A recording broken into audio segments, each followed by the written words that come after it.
Trend lasts forever in the video game industry. Technology is always improving. New ideas are taking over. Today's trends might be tomorrow's old news.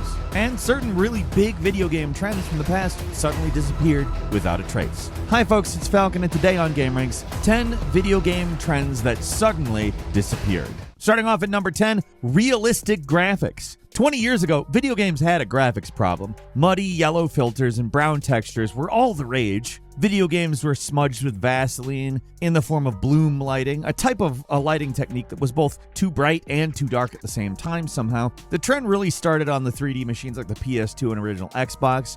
Processing power wasn't unlimited, and the ugly bloom lighting was the easiest way to look acceptable enough on an old standard definition television, and actually did kind of improve what stuff looked like in 640 by 480 or whatever.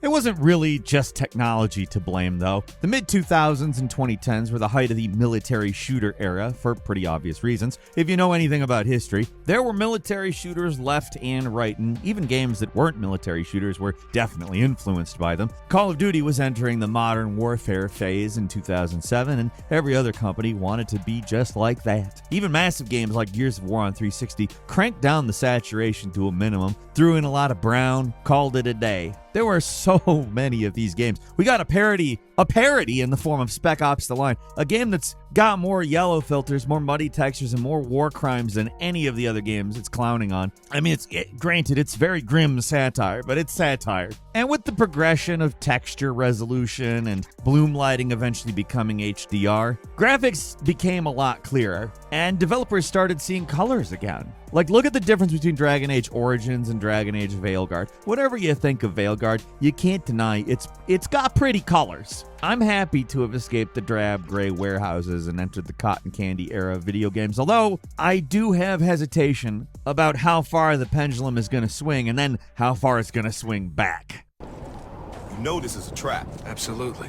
The whole city's gone crazy. Daniels might be our only hope of sorting this mess out. At number 9 is movie tie-in games. With big publishing companies on the old 8-bit NES, realized you could pump out low-quality, cheap games and make a bunch of money. For cross-promotional marketing's sake, you not only got money from the games selling themselves, but you got money from the companies who perhaps saw this as an opportunity to market their movie. Everybody won, right? Except maybe the gamers, because a lot of the games really sucked. These games were synonymous with trash for kids growing up in the 90s and early 2000s. Why else would games like Catwoman come out in 2004? Like, was anybody excited for a game based on the forgotten Halle Berry movie?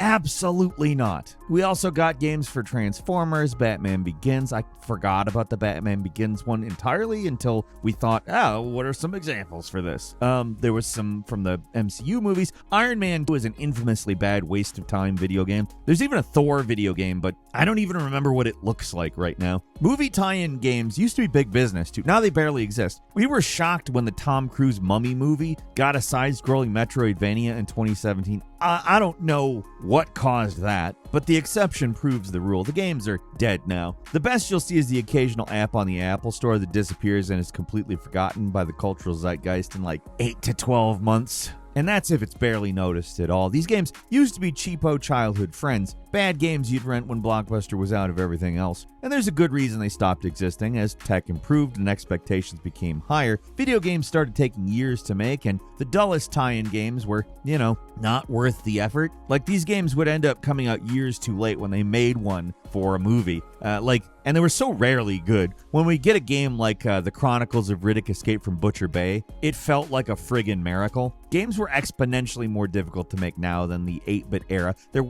very expensive. The profit margin can be very slim, even for mid-budget games.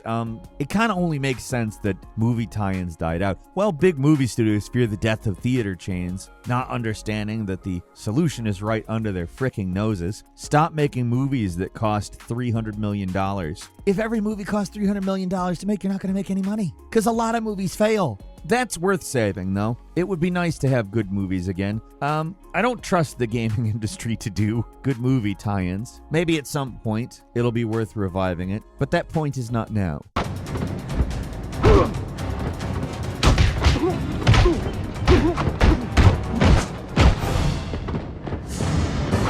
At number 8 is paid online passes. For a brief time, multiplayer passes were everywhere. Big games like Battlefield 3 or mid-tier games like Warhammer 40k Space Marine were packed with online passes. Gamers that aren't rapidly aging into obscurity might not remember this weird trend. Basically, you get an online pass with physical copies of the game. You buy the box, you'll get a sleeve of paper that has an online passcode. It's a one-time use code. It existed to combat a specific threat in the video game market, which is resellers. Video game publishers once feared that selling your game or sharing it was an existential threat to the industry, so online passes were invented. So this way, if you sold your game off GameStop in the future, theoretically another player would have to pay the $10 online pass to play multiplayer. You'd be able to play the single-player content, but online was off limits. That's the kind of scheme that completely dried up in the modern age for a lot of reasons. The lack of physical media in general is one of those reasons. Then there's the online-only requirements and optional cosmetics through battle passes completely taking over. There's no reason to sell online passes when games are earning so much more money selling skins. Earlier Call of Duty games post Call of Duty 4 would sell map packs. No reason to do that anymore. Battle Pass is everything now. And that's one trend that will definitely last longer than online passes. It works, and even though it's annoying, it's a lot less annoying. I don't like it, but it doesn't make me mad in the way a lot of these other practices did.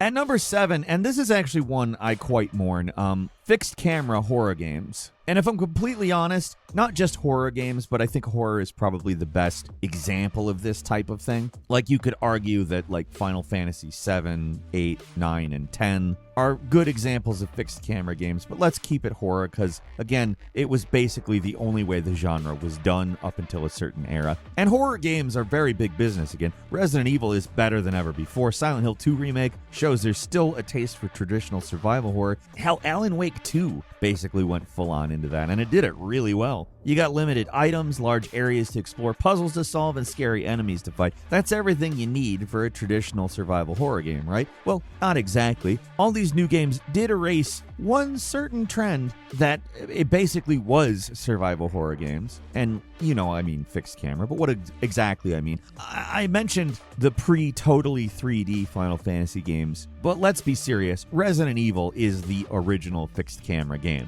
What would it be like if you couldn't just come to a game and drop hundreds of dollars, turn all the cards right away? So we...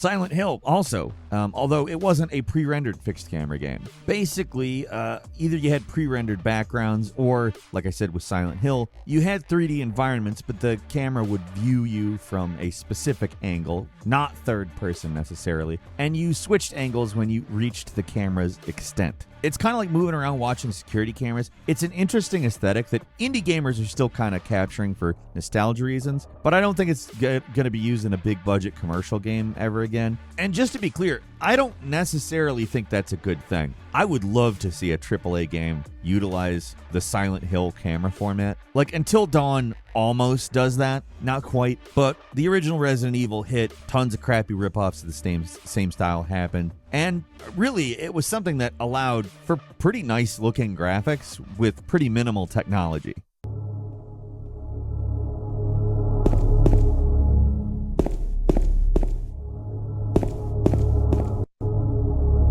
And number 6 is motion controls. The Wii is certainly a console unto itself. Nintendo fully embraced the promise of motion controls on the Wii console, and everybody else tried to follow suit. The only problem was that they weren't that fun. Motion controls were great for games like Wii Sports, a game that the entire family could easily play together, but when you try to stick motion controls into an FPS, that does not work.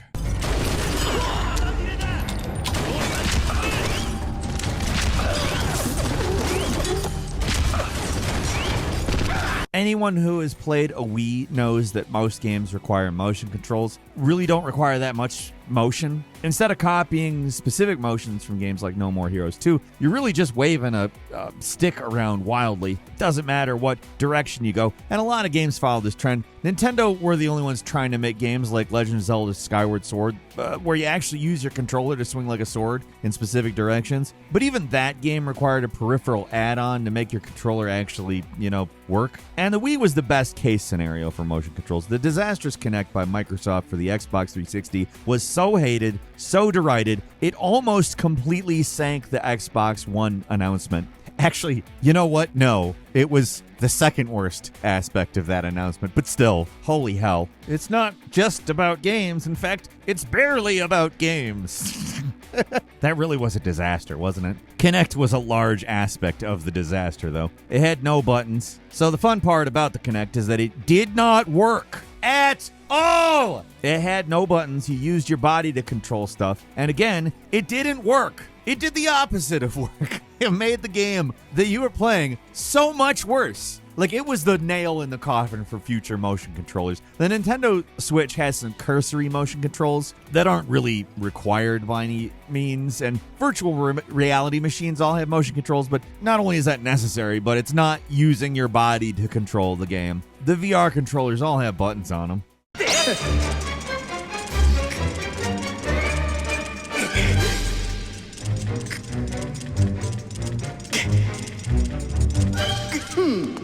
And number 5 is full motion video. The 90s were a dark time for video games. As many good games as there were made, they were plagued by one of the worst genres imaginable, the full motion video game. There were shooting games, adventure games, just weird cinematic things that I think they were basically movies, but were a lot worse than movies. Not just because they forced some kind of stupid control method onto it, but because under no circumstance were they up to the quality of acting and production value that any movie that anyone remembers from the 90s, including bad ones, was. So videos in games had to be small, grainy, and short, which made them good for, cutscenes in video games like Final Fantasy VII. FMVs were in classic games like Myst, and the technology was impressive enough that publishers thought, well, why don't we just do that for the whole game? That'll be good. A whole game made out of weird and ugly cutscenes that are heavily compressed and acted badly. Ugh. Games like Dark Seed 2, Night Trap, and Fox Hunt were kind of like interactive movies. They digitized real actors, and they'd move around in 3D environments in Dark Seed 2, where you'd swap between scenes in Night Trap, just watch actors filmed in something like in Fox Hunt. I guess these are genres.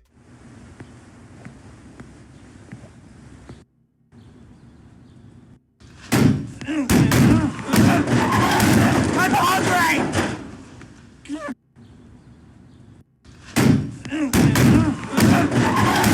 I'm hungry! But FMV, it was bad. You could say that they were ruined by FMV, but they were mostly occupied by FMV, so I don't know. The point is, not one of these FMV scenes were shot well. Instead, they were shot badly. And on top of that, as if the actors felt like they needed to top the cinematographers, the acting is so bad. They were just annoying to play for a litany of reasons. Hard to think of a single good game from the genre/era. Like, there are great games with FMV cutscenes that they don't detract from the game at all. But basically no incredible FMV games that we still talk about today. We do talk about them, but not because they're good.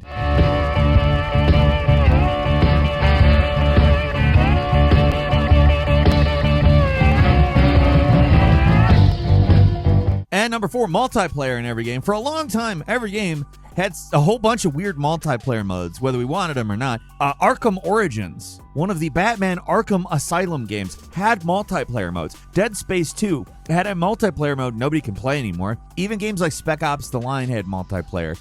BioShock 2 had a multiplayer mode. They're all dead and also completely unique. Because all these games didn't really need multiplayer modes, developers really had to get creative. They couldn't copy Call of Duty or Fortnite because, Fortnite didn't exist. So modes were just weird. They were all games with budgets and professional development teams that knew what they were doing, but the multiplayer modes were not masterpieces. Still, they were often very memorable. In all seriousness, I kind of mourn the loss of this trend. It's rare to see a game that has single player and multiplayer modes. Usually games will pick a lane unless they're famous dinosaur franchises like Call of Duty that keep the old ways alive forever, partly because it's like important for them to do for their profits. But I think part of this might even be the death of mid-budget games. I will say we're starting to see a small resurgence of games with weird multiplayer modes in indie area, or from like Warhammer 40k Space Marine 2. Maybe multiplayer in every game will make a comeback, but it's probably going to not for a while at least.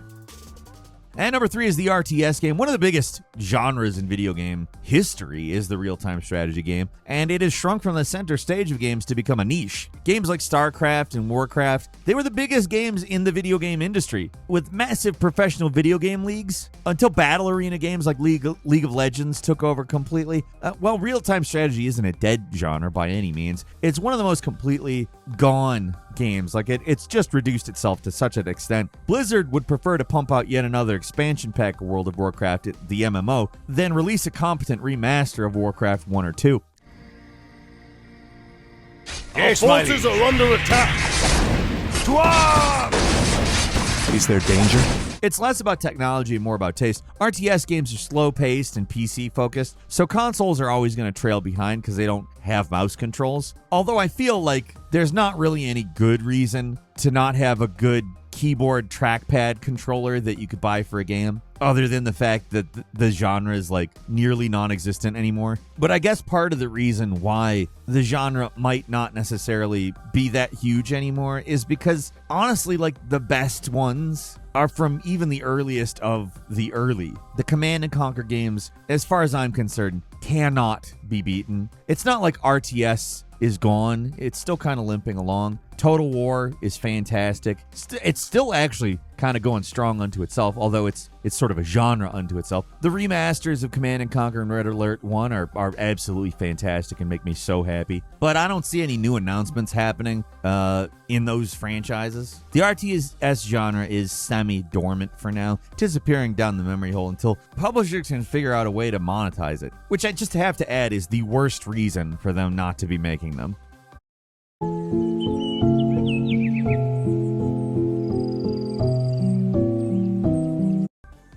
And number 2 is the cover button. Gears of War was partially inspired by Resident Evil 4, but the Juggernaut shooter franchise spawned its own subgenre of third-person action games. Games with a dedicated cover button. You press a button, your character glues their back to a waist-high wall. In all seriousness, they weren't the first to have some kind of cover function. The original Metal Gear Solid has a fantastic one that functionally is very similar, but I mean, it serves a completely different purpose in Gears. Also, Gears is a lot faster than a stealth game, obviously. But you only need to go back a console generation to find a ton of cover shooters. The entire Uncharted series is probably the apex of what these games could do cinematically.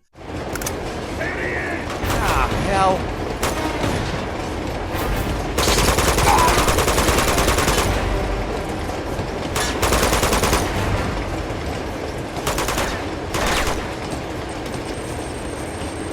Sorry, boys. Just needed to punch your tickets. Then you get the games that gave the genre a bad name, like Eat Lead, The Return of Matt Hazard, which is boring as hell. Games like Inversion tried to spice things up with weird gravity hijinks, but didn't quite hit. Ubisoft tried to expand the cover shooter genre into the open world with the, okay, but not great Division games. Even the best developers got dragged down by the allure of cover shooters. Insomniac Games, the creators of the colorful and fun Spider-Man games on PS4 and 5, made Fuse in 2012. Nobody remembers it.